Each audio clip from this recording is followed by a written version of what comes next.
Assalamualaikum warahmatullahi wabarakatuh.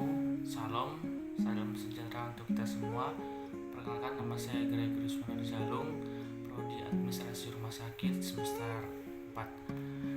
Di sini saya akan menjelaskan materi manajemen kependudukan dan ketenagakerjaan.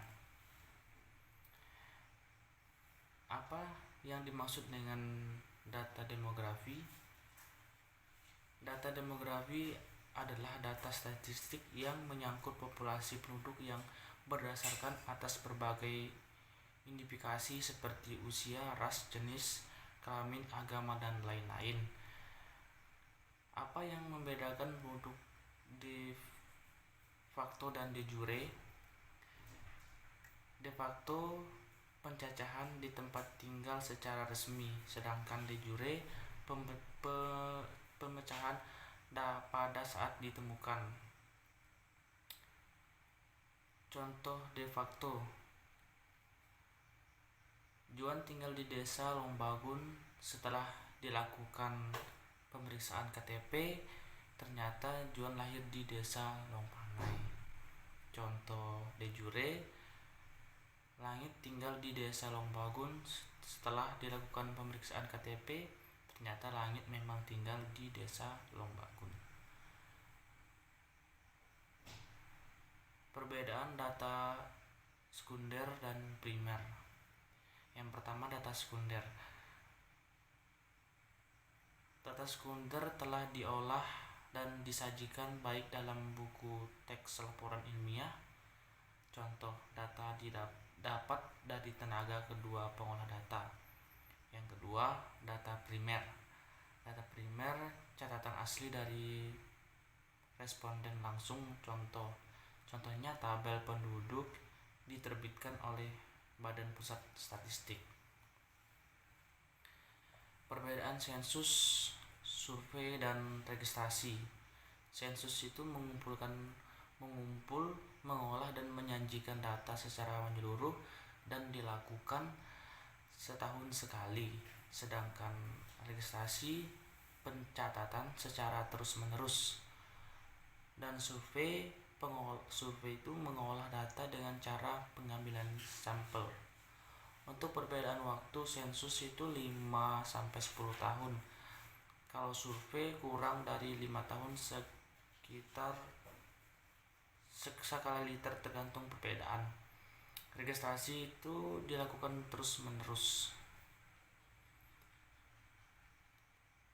Validitas itu menunjukkan jauh mana suatu alat pengukur itu mengukur apa yang diingin ukur. Instrumen valid akan mempunyai validitas yang tinggi. Rehabilitas itu menunjukkan pada tingkat terkendala instrumen. Apabila data ditanyakan memang benar, maka beberapa kali pun diambil tetap akan memperoleh hasil yang sama. Kemudian kondisi penduduk perkotaan.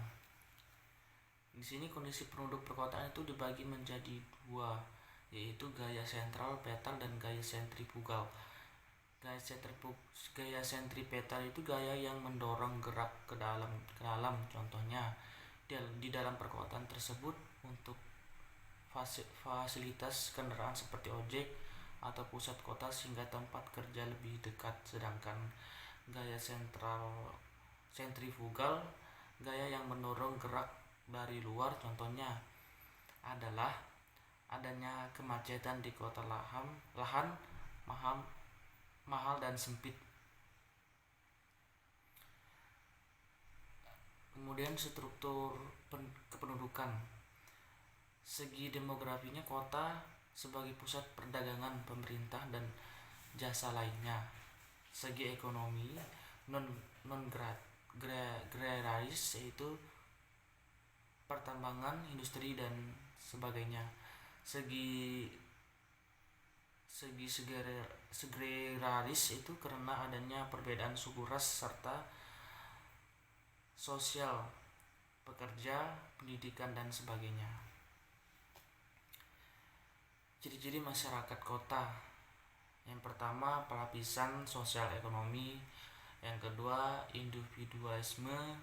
Yang ketiga jarak sosial, yang keempat toleransi sosial, dan kelima pelapisan sosial. Sifat masyarakat kota ada 3, itu salah satunya ada 3, yaitu sikap kehidupan, kedua tingkah laku, ketiga perwatakan. Kemudian kondisi penduduk pedesaan. Penduduk pedesaan memiliki ikatan yang kuat sehingga dapat mempengaruhi satu semalam. Jadi masyarakat desa, homogenitas adalah yaitu dalam suatu desa beberapa kubu sehingga satu kubu tersebut memiliki kebiasaan kebudayaan yang sama. Hubungan primer yaitu hubungan kekeluargaan dilakukan secara musyawarah. Kemudian ikatan sosial, yaitu di desa adanya nilai adat dan kebudayaan. Jika masyarakat tidak memenuhi norma tersebut maka ada hukum sanksi. Kemudian margaris religius, yaitu kepercayaan sangat mendalam. Kemudian pola kehidupan masyarakat desa bermata penjajahan agraris. Sifat dan hakikat masyarakat. Mata pencaharian agraris harmonis, sifat penguyaban atau kekeluargaan. Gejala masyarakat.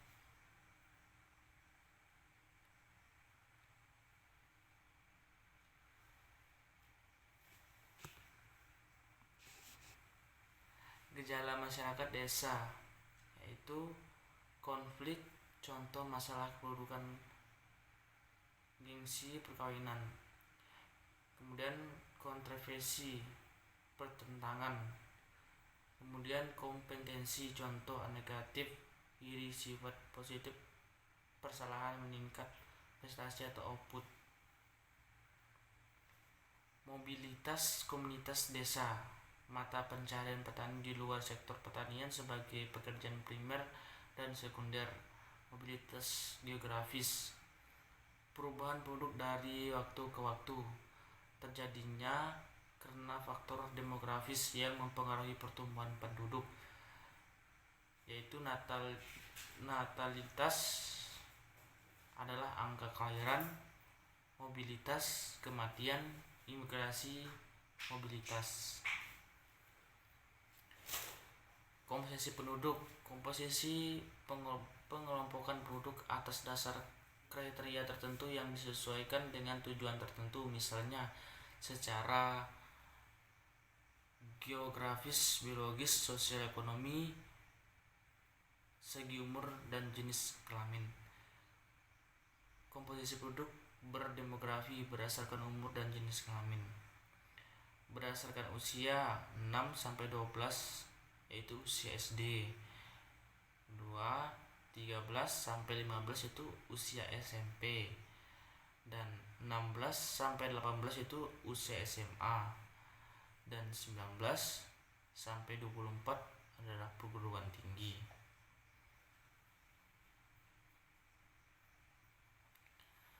Apa yang dimaksud kepadatan penduduk? Banyaknya penduduk persatuan luas. Struktur penduduk di negara berkembang dan maju. Piramida penduduk muda, yaitu angka kelahiran tinggi dan kematian rendah. Sedangkan piramida setationer adalah tetap statis, kematian rendah dan kelahiran tidak tinggi. Dan piramida penduduk tua yaitu penurunan tingkat kematian kecil. Struktur sosial adalah suatu tingkat yang dalam masyarakat. Contohnya struktur sosial adalah kasta, kelas atas, kelas menengah ke bawah. Pentingnya belajar demografi. Demografi kependudukan itu mempelajari tentang penduduk di suatu wilayah daerah seperti kelahiran, kematian, dan perpindahan penduduk yang terjadi, serta belajar tentang sebab akibat antara perkembangan penduduk bersifat aneka aspek organisasi sosial Dengan mengetahui hal-hal tersebut dapat dijadikan informasi untuk program pemerintahan. Demografi kependudukan. Demografi pendudukan ilmu yang mempelajari dinamika manusia. Demografi meliputi ukuran, struktur, dan distribusi penduduk seperti bagaimana jumlah penduduk berubah setiap waktu akibat kelahiran, kematian, imigrasi. Cara menganalisis demografi kependudukan. Dengan cara menganalisis menunjukkan kepada masyarakat secara keseluruhan atau kelompok tertentu yang didasarkan oleh kriteria fasilitas, mortalitas, dan mobilitas. Apa saja variabel data demografi kependudukan? Yaitu yang pertama kepadatan penduduk, yang kedua usia, ketiga status perkawinan, keempat tingkat pendidikan, yang kelima pekerjaan, keenam ras, tujuh agama, dan terakhir pendapatan.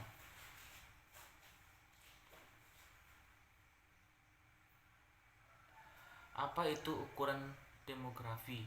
Ukuran yang digunakan untuk menunjukkan jumlah absolut atau mutlak suatu penduduk atau suatu kejadian di daerah tertentu dalam suatu periode tertentu.